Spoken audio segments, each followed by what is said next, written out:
వి gold trusted gold buyers మీరు తాకట్టు పెట్టిన బంగారాన్ని విడిపించి ఈ రోజు ఉన్న మార్కెట్ ధరకు కొనబడును.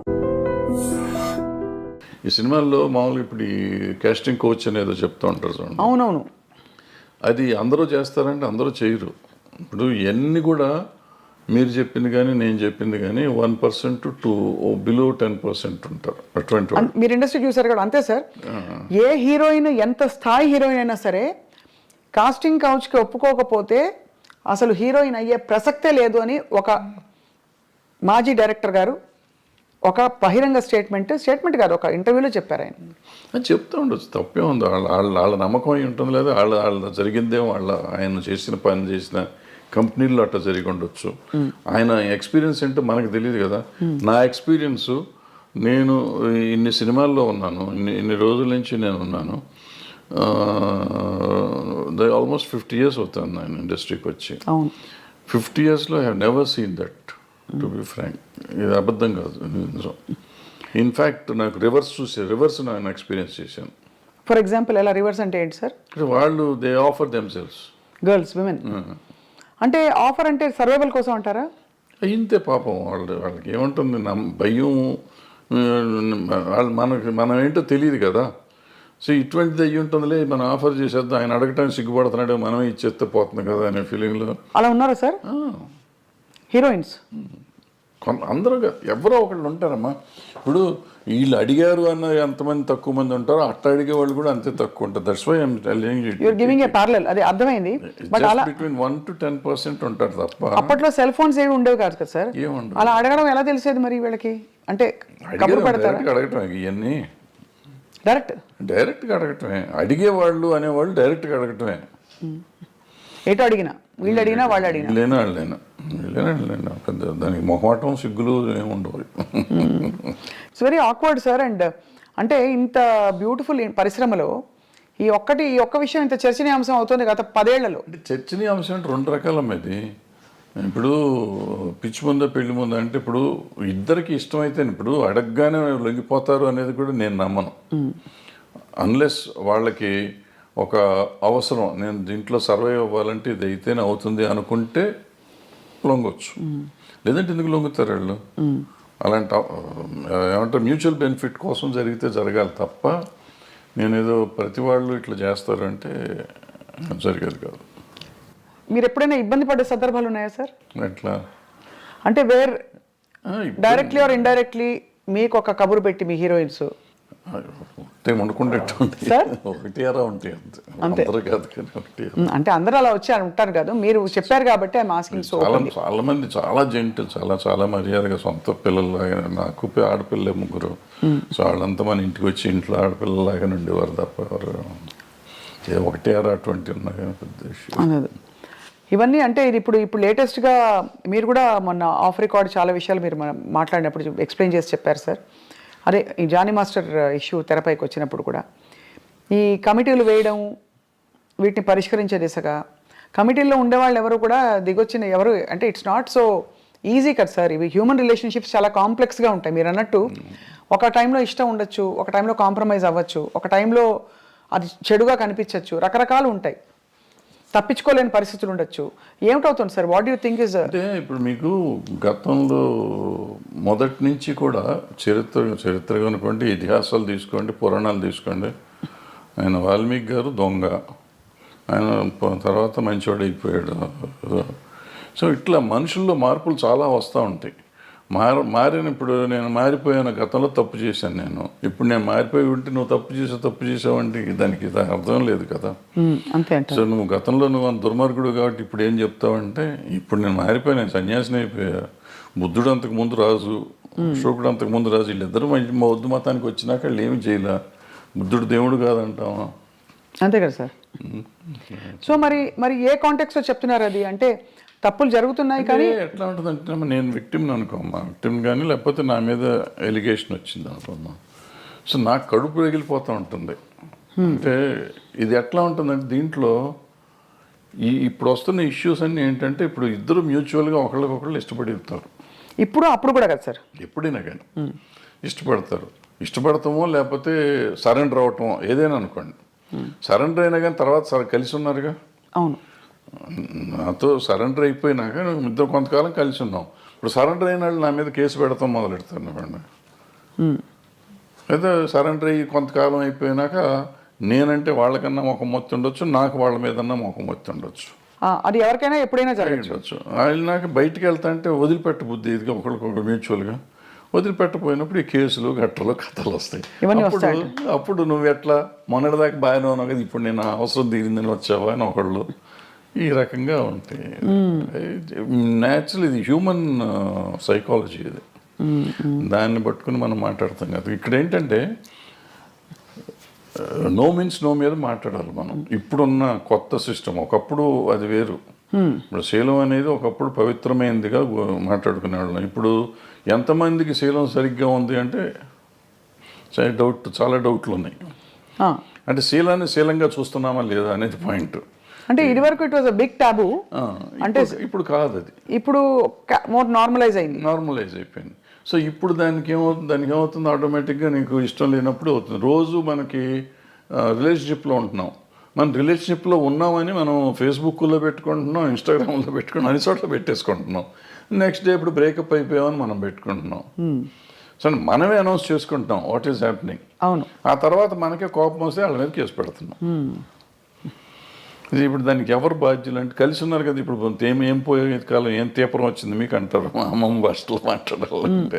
తీపరం లేదు, తాపరం లేదు. ఇది ఏంటంటే నాకు ఇష్టం లేదు, నువ్వు రావద్దనని రావకూడదు, అంతే, సింపుల్. సో అక్కడ నుంచి ఆ వైరం వల్ల వచ్చే కేసులు అంటారు ఇది. కానీ జెన్యున్గా ఆడపిల్లలకి రక్షణ లేదని హేమా కమిటీ రిపోర్ట్ని కూడా మీరు ఆమోదించపోరు. ఎందుకు డెఫినెట్గా ఉందమ్మా, డెఫినెట్. ఇప్పుడు ఒక అమ్మాయి వచ్చింది పాపం, ఎవరో ఒక అమ్మాయి ఆశగా సినిమాల్లోకి చేద్దామని వచ్చింది. వచ్చిన అమ్మాయిని నువ్వు నాకు ఏదన్నా ఇది ఇస్తేనే నేను ఉద్యోగం ఇస్తాను, వేషం కానీ పని కానీ ఇస్తాను అనేది దుర్మార్గమే కదా. హేమ కమిటీ రిపోర్ట్లో కానీ ఎక్కడైనా కానీ ఈవెన్ పాక్సో దీంట్లో కానీ అదే చెప్తాను. నువ్వు అడగటం కూడా తప్పు. అడిగినాక లొంగి నువ్వు ఆ అమ్మాయికి పని ఇచ్చేసినా కూడా, ఎదురు పని ఇచ్చేసినా కూడా లొంగ తీసుకోవటం తప్పే. కాబట్టి ఏ రోజు తెలిసినా కానీ నా మీద నేను శిక్షార్హుడిని.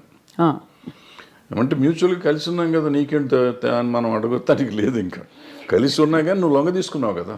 అవును. ఇప్పుడు మరి జానీ మాస్టర్ ఇష్యూలో ఏమై ఉంటుంది సార్? అది దాన్ని నేను మాట్లాడకూడదు. మీరు మాట్లాడకూడదు కాబట్టి ఓకే ఫైన్, అడగం సార్. మేము కూడా కమిటీని కోర్టుని కంప్లీట్గా గౌరవిస్తూ అంటే దీనికి బేస్ లైన్ ఒక నార్మ్ ఎలా తీసుకోవాలనే ఒక క్వశ్చన్. ఎందుకంటే టిపికలీ రెమ్యూనరేషన్స్తో పాటు ఇట్స్ అన్ ఎక్స్పెక్టెడ్ ఫేవర్ అని వినికిడిలో ఉంది. చాలామంది హీరోయిన్లు, చాలామంది క్యారెక్టర్ ఆర్టిస్టులు, దీంట్లో జయలలిత గారు చెప్పారు సార్ ఫర్ ఎగ్జాంపుల్. ఇక్కడ నాకు ఆ కేసు మీరు అడుగుతున్న particular case it is work place harassment.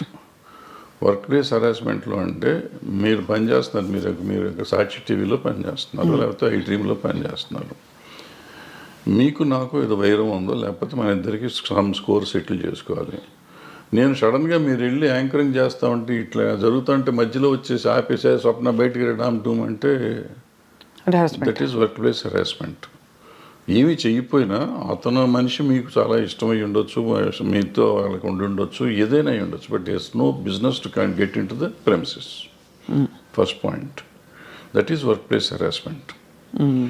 So అటువంటి టైప్ ఆఫ్ కేసెస్ దాంట్లోకి వస్తాయి. మిగిలిన ఇవన్నీ మనకు సంబంధం లేని కేసులు. కానీ ఇది ఇక్కడ సెక్షువల్ ఎక్స్‌ప్లాయిటేషన్ జరిగింది. That is also sexual exploitation. A right to has gut, you might be having right on you some ఏదైనా రకంగా, but you should have weighted out side. లోపలికి వచ్చి అంత ఇది లేదు కదా. And it's not his premises, my premises.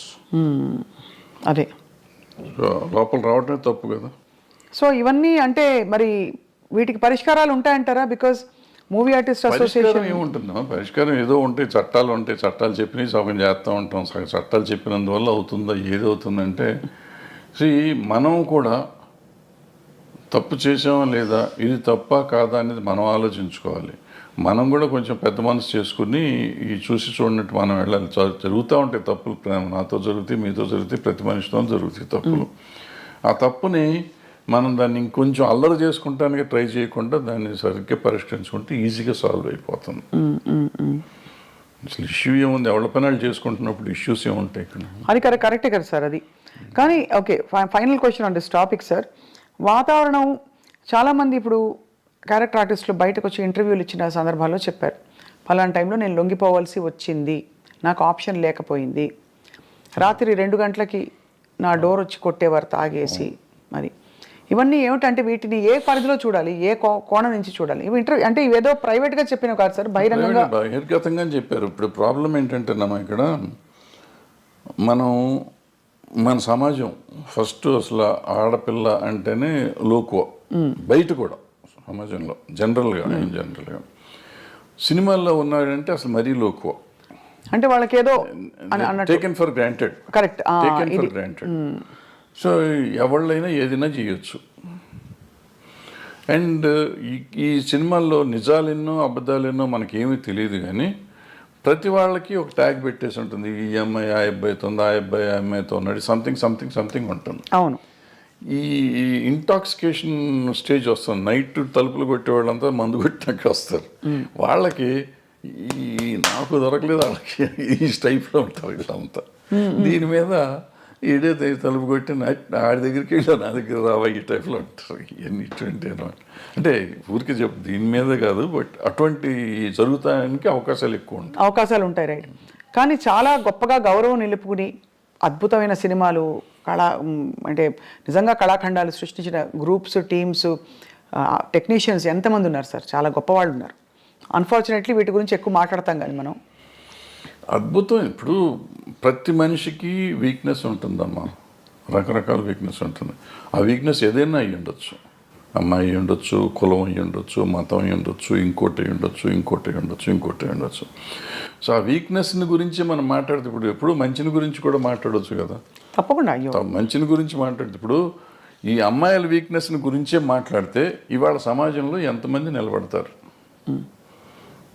పొలిటీషియన్స్ని తీసుకోండి, cinema యాక్టర్లను తీసుకోండి, ఈవెన్ బయట సమాజంలో తీసుకోండి, సాఫ్ట్వేర్లో తీసుకోండి, మీడియాలో తీసుకోండి, ఎక్కడన్నా తీసుకోండి, స్త్రీయే మూల కారణం అంటారు.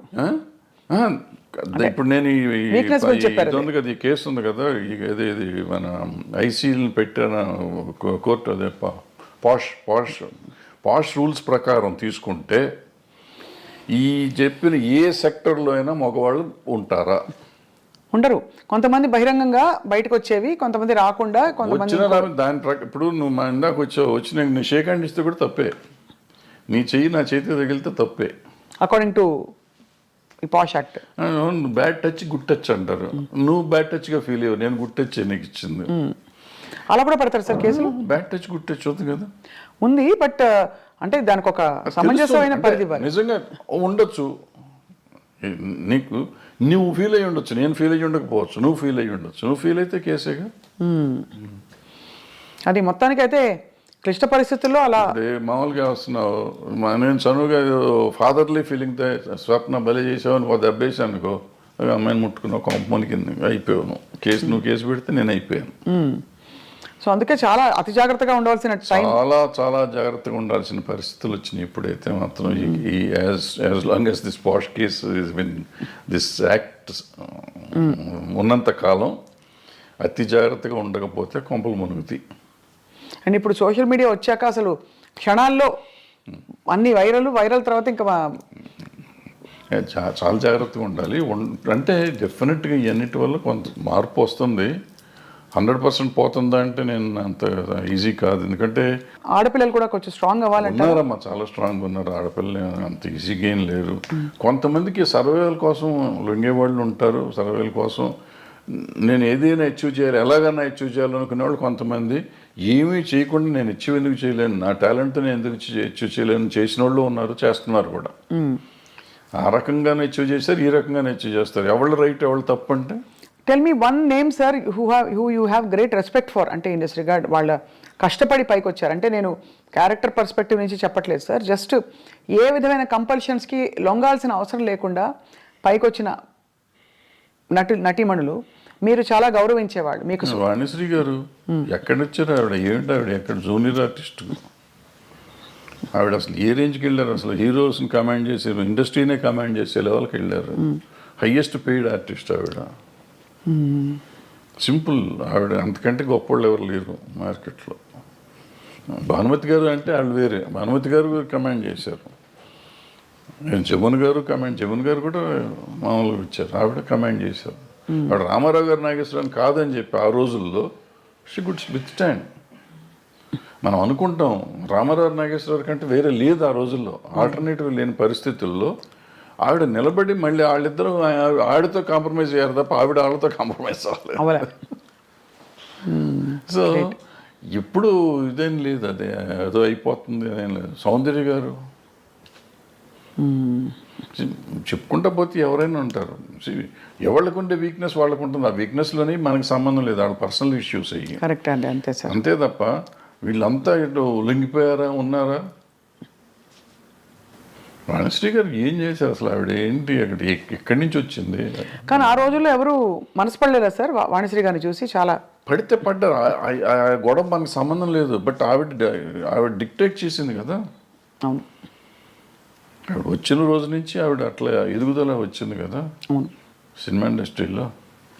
అంటే ఆవిడలో టాలెంట్ లేకపోయి ఉంటే ఆవిడ ఇంత గొప్పది అయ్యేది కాదుగా. కరెక్ట్. టాలెంట్ ఉంది కాబట్టే కదా మిగిలిన ఏంటనే పక్కన పెట్టండి. ఆవిడ ఏదో బాగాలేదన్నారు, కళ్ళు బాగాలేదంటారు, అదంటారు, ఇదంటారు, ఫైనల్గా ఆవిడే గాడెస్ అయిపోయింది కదా. అవును, అన్ని భాషల్లోనూ, తమిళ్లోనూ, తెలుగులోనూ. ఏం అందం సార్ అసలు, అంటే రంగు తక్కువ అని అప్పుడు అన్న వాళ్ళందరూ ఒక్కసారిగా వాణిశ్రీ చీర కట్టారంటే, వాణిశ్రీ గారి చీర అంటే ఒక ట్రెండ్ సెట్టర్. సో ఎక్కడ వాణిశ్రీ ఎక్కడికి వెళ్ళేది ఆవిడ? అందరు హీరోల కంటే ఎక్కువ హైయెస్ట్ రెమ్యునరేషన్ తీసుకుంది ఆవిడ. ఎంత సార్ ఆ రోజుల్లో? ఎలా ఉండేది ఆ రోజుల్లో 2.5-3 లక్షలు తీసుకుంది నాకు తెలిసినప్పుడు. అప్పుడు వీళ్ళు ఎవరు 2 లక్షలు టచ్ చేయలేదు. ఇప్పుడు ఎవరు, ఏ హీరోలు? రామారావు గారు, నాగేశ్వరరావు కూడా? రామారావు గారు ఇంకా కాదంట, తక్కువ. సోమన్ బాబు తీసుకున్నాడు అప్పట్లో, 2 తీసుకున్నాడు. ఈవిడ 2.5 తీసుకుంది రోజుల్లో. మరి కాలం మారిపోయిందా, డబ్బు విలువ పడిపోయిందా సార్? రామారావు గారు కంబ్యాక్ వచ్చినాక ఆయన హైయెస్ట్కి వెళ్ళిపోయారు. ఆ మధ్యలో బడిపంతులు చేసే రోజుల్లో ఆయన 1,00,000 దగ్గరే ఉన్నారు అన్నమాట. సార్, ఆన్ స్క్రీన్ గురించి మాట్లాడదాం. మనకి ఎక్కడో ఇన్ పోర్ట్రేయింగ్ విమెన్, అంటే విమెన్ ఇష్యూస్ మీద మీరు బాగా స్పందిస్తూ మాట్లాడుతూ వచ్చారు కాబట్టి, స్క్రీన్ మీద కూడా మొన్నటి డాకు మహారాజ్ సినిమాలో పాట కూడా విమర్శకి గురైంది కొంత. అవసరమా అని, తప్పు రైట్ అని కాదు, ఇది అవసరమా మనకి? అంటే మీ పరిధిలో మీరు ఎప్పుడు కూడా అశ్లీలం, అసభ్యకరం అనే అంశాలకు కానీ, స్టెప్పులు వేసినప్పుడు ఇలాంటివి కానీ మీరు జాగ్రత్తలు తీసుకునేవారా? Were you very conscious? డెఫినెట్గా వెరీ కాన్షియస్. అంటే నాకు ఒక్క సినిమాకి నాకు కోపం వచ్చి తీసాను, బంగారు మొగుళ్ళు అనుకుంటే. ఇటువంటి దరిద్ర పని నేను కూడా చేశాను. ఆ పాటే దరిద్రం. అక్కడ చేయేస్తే ఇక్కడ చేయేస్తే సంథింగ్ ఏదో ఉంటుంది, సరే గుర్తులేదు. అంటే మంచి నీతిగా అసలు ఎక్కడ ముట్టుకోకుండా ఒకరినొకరు టచ్ చేయకుండా సినిమా తీస్తే అంటే ఎవడు చూడలేదని కోపం వచ్చి ఆ సినిమా దరిద్రం పెట్టండి అని చెప్పి నేనే పెట్టి తీస్తాను. అంటే ఒక్కోసారి ఫ్రస్ట్రేషన్లో చేసిన పని అది చేసింది నేను చేసిన తప్పే. బట్ ఇవాళ వాళ్ళు చేసిన తప్పంటే ఇప్పుడు నాకు వయసు అయిపోయి నేను సినిమాలు లేవు కాబట్టి వాళ్ళు చేసిన తప్పండి. ఇవాళ చిరంజీవి గారు ఠాగూర్లోనో దేంట్లోనో అదేదో సినిమా పాట ఏదో ఉంటుంది, ఏమంటే నేను అప్పుడు కామెంట్ చేశాను, అంత అద్భుతమైన సినిమాలు ఇది ఏంటండి అని చెప్పి. ఆ తర్వాత వాళ్ళంతా ట్రోల్ చేశారు. అట్లాగే బాలకృష్ణ గారు మొన్న ఆ సినిమాలో కూడా అది అనవసరం, అది ఆయన స్టేచర్కే అనవసరం. అసలు ఇవాళ అటువంటివి చూస్తారు అనుకోవటం అనవసరం. అంతకుముందు ఆయన చేశాడు కదా భగవత్ కేసరి, అద్భుతంగా చేశారు ఆ సినిమా. అఖండ అద్భుతంగా చేశారు. అమ్మాయి కనపడకుండానే సినిమాలు ఆడుతుంటే ఆయనకి ఎందుకు ఇది, దీనికోసం ఎవరిని వస్తారా? ఎన్ని టికెట్లు దిగుతాయి ఊరికి, కాంట్రవర్సీ తప్పించి. అందులో ఆయన ఎమ్మెల్యే, పొలిటీషియన్, అందుకనే కదా సార్ ఇన్ని ఉండగా ఆయనకి అటువంటిది ఆయనే రిజెక్ట్ చేసి ఉంటే పోయేది. లేదు చేసే ప్రొడ్యూసర్లు అడిగారు, డైరెక్టర్లు అడిగారు, డాన్స్ మాస్టర్ అడిగాడు, ఏదో వాళ్ళ గోల మనకెందుకు. కరెక్టే సార్. అంటే ఎంటర్టైన్మెంట్ ప్రపంచమే విస్తరించింది బాగా. నెట్ఫ్లిక్స్లో ఇంట్లోనే మనకి ఫారిన్ అయితే ఎన్నెన్నో రకరకాలు అన్నీ వచ్చినాక అసలు బేసిక్గా ఓటీటీ వచ్చిన తర్వాతమ్మా ఏది తప్పు ఏది ఒప్పు అనేది లేకుండా సెన్సర్ వాళ్ళు కూడా వదిలేస్తున్నారు ఇవన్నీ పట్టించుకోకుండా. నాకు రౌడీ అన్నయ్యలోనో దేంట్లోనో ఒక సాంగ్ చేస్తాంటే ఈ రంపక వరకు మిడీ లాగా ఉంటుంది ఇక్కడ దాకా. ఓ సాంగ్లో తిరుగుతూ ఉంటే కొంచెం లేస్తుంది.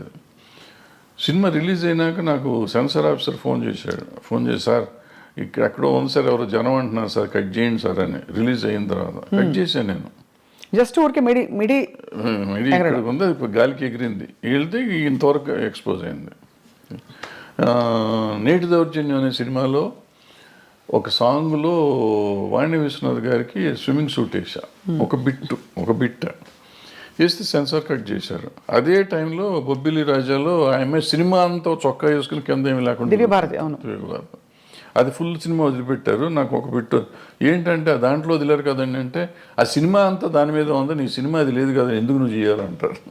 ఓహో, అదే అంటే నేను ఫైట్ చేసి ఉంటే నాకు వదిలిపెట్టేవారేమో, ఎందుకు దానివల్ల సినిమా ఆడదని నాకు తెలుసు, ఎందుకు తీసాను నాకు తెలియదు. ఆ రోజు తీసాం అంటే డ్రెస్ చేంజ్లు కావాలంటే సరే ఇద్దాంలే అనిపించి తీసాను, నేను కాదన్నారు తీసాం. అదే అంటే ఎక్కడో అక్కడ మరి ఈ అంశం తెరపైకి వస్తూనే ఉంది, ఈ ఎక్స్పోజింగ్ ఎంతవరకు ఉండాలి ఏమిటని. కానీ ఇప్పుడు బాగా టేస్ట్లు మారిపోయాయి సార్. బయట సమాజంలోనే అట్లా తిరుగుతున్నారు కదా. ఇప్పుడు మనం అంటాం ఎక్స్పోజింగ్ అంత బాగా ఎక్కువైపోయింది అంటాం, బయట వాళ్ళ పార్టీలకు వెళ్తే పబ్బుల్లోకి వెళ్తే మీకు అంతకంటే భయంకరంగా ఉంటున్నారు ఆడపిల్లలు. బట్ అది వాళ్ళ ఇష్టం, మనం ఎవరో అడుగుతానికి, హూ ఆర్ యూ టాస్క్, నా కంఫర్ట్ నాది అంటున్నారు. సో ఇప్పుడు మన ఈక్వల్ రైటే కాకుండా నిజంగా కూడా వాళ్ళ కంఫర్ట్, నా ఇష్టం వచ్చిన బట్టలు నేను వేసుకున్నప్పుడు ఆడపిల్ల బట్టలు ఇష్టం వచ్చిన ఆడపిల్లలు ఎందుకు వేసుకోకూడదు. ఈ కొంతమంది ఏమంటారంటే నువ్వు అటు వేయటం వల్లే కదా ఇది జరిగింది, వేయటం వల్ల జరగటం నిన్ను కంట్రోల్ చేసుకోవాల్సిన బాధ్యత నీకు ఉంది కదా. అవును, ఈ సమాజంలో ఉంటే నేను చూసి నేను ఆ అమ్మాయిని చూడగా నాకు ఏదో అయ్యింది అనేది ఆన్సర్ కాదు. బోస్ గారు కరెక్ట్గా రాశారు, you have to control your self. Correct. అంటే కోకా కడితే కొరకొరమంటూ చూస్తారు, పొట్టి పొట్టి గౌను వేస్తే పట్టి పట్టి చూస్తారు. అది అంటే ఇంచుమించు మీరు అన్నట్టు అది అనాదిగా అది సృష్టిలో ఉండే ఒక వైపరీత్యం అలా కొనసాగుతుంది. అంటే సినిమా ఇండస్ట్రీ పాపం ఫోకస్లోకి వచ్చింది. కానీ అది సార్ మరొక అంశం, మీరు తెరపైకి చాలాసార్లు వచ్చి మాట్లాడారు, ఈ డ్రగ్స్ ఇష్యూ కూడా, ఇలాంటి కాంట్రవర్సీలు ఇవి బాగా, అంటే drugs because of the free money, easy money అందుబాటులో ఎక్కువగా ఉన్నది చిత్ర పరిశ్రమలో. లేదు మీరు అన్నట్టుగా పొలిటీషియన్స్, బిజినెస్ మ్యాగ్నెట్స్ వాళ్ళ ఫ్యామిలీస్లో. కాబట్టి దీనివల్ల ఎలా ఖర్చు పెట్టాలో తెలియక ఈ డ్రగ్స్ వీటి అలవాట్లు బారిన పడతారని చెప్పి కొంతమంది ఎవరో చెప్పారు, గ్లామర్ కోసం తీసుకుంటారని. Is that true sir? అసలు ఫస్ట్ పాయింట్ నువ్వు చెప్పిన దాంతో నేను ఏకీపించను. ఇదేంటంటే సినిమా ఇండస్ట్రీలో డబ్బు చాలా ఎక్కువ ఉంటుంది అనేది నమ్మన్నాను. అసలు సినిమా ఇండస్ట్రీలో వచ్చే కొంతమంది దగ్గర డబ్బులు వస్తే బాగుంటుంది. చాలామంది 80% మధ్య వాళ్ళు డే టు డే ఎక్స్పెన్సెస్ కూడా ఎత్తుకునే బ్యాచ్ ఉంటారు. ఓ 10% ఉంటారు నువ్వు చెప్పిన డబ్బులు ఎక్కువ ఉన్న వాళ్ళు ఉంటారు. కొంతమంది ఎడిక్ట్స్ అవుతారు. ఇప్పుడు మన స్కూల్లో పిల్లలు ఉంటున్నారు, స్కూల్లో పిల్లలు దే ఆర్ ఎడిక్ట్స్ నౌ. వాళ్ళకి ఇది ఈ డ్రగ్ కొనే డబ్బులు లేకపోతే వైట్నర్ ఉంటుంది కదా, వైట్నర్ తినేసి దాన్ని అలవాటు చేసుకుంటున్నారు. ఈవెన్ రైల్వే కూలీలు అలవాటు చేసుకుంటున్నారు అటువంటి. సో ఇవన్నిటికీ ఏంటంటే వాటిని అరికట్టే మార్గం మనం ఎత్తుకోవాలి.